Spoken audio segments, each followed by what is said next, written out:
disbursements to counties to make sure that counties have the necessary resources to deploy intervention to manage this crisis.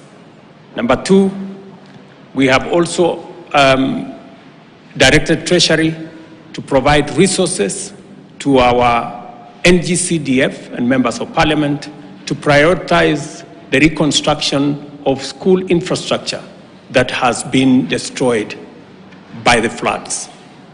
Number three, we have also directed the Treasury, working with the Ministry of Roads and Infrastructure and our military, to provide resources for roads, bridges, and other travel infrastructure that has been destroyed by the roads, by the floods.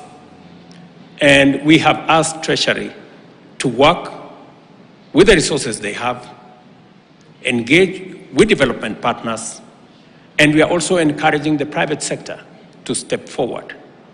In fact, private sector persons, individuals, and organizations who wish to contribute to this national effort, the Office of the Deputy President will coordinate that effort, and additional information on how citizens, private sector individuals, private sector institutions can participate in this exercise will be issued by the Office of the Deputy President.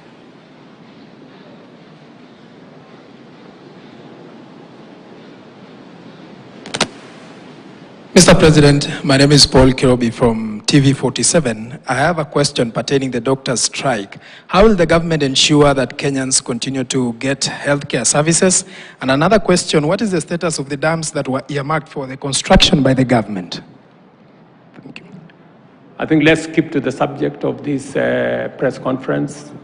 Other matters will be handled differently. Thank you very much. Your Excellency, my name is Safina Ching from Citizen TV. I have a question. Most of the Kenyans are not sure where to go when they are receiving this warning that they should move to higher grounds. Probably just explain to us what exactly the government has done to provide order and organize them to know where to go when they are told to move to higher grounds. Members of the provincial administration, members of the national government administration officers, our security agencies are already working with communities, with county government officials, on identifying the areas that citizens can be relocated to.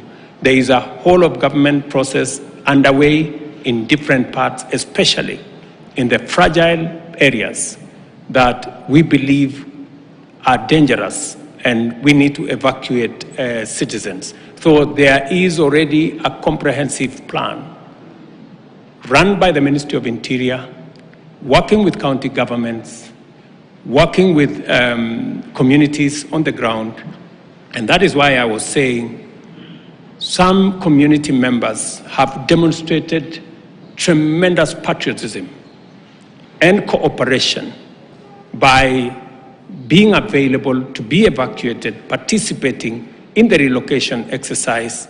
And it is commendable that citizens themselves are taking charge of this process, working with members of the national government, the county government, and our security agencies. Naitwa Sarafina Robi kutoka KBC. Swali langu ni kuhusiana na ufunguzi wa shule. Itakuwaje kwa zile shule ambazo wanafunzi walikuwa washarejea shuleni, na vile vile kwenye Wizara ya Elimu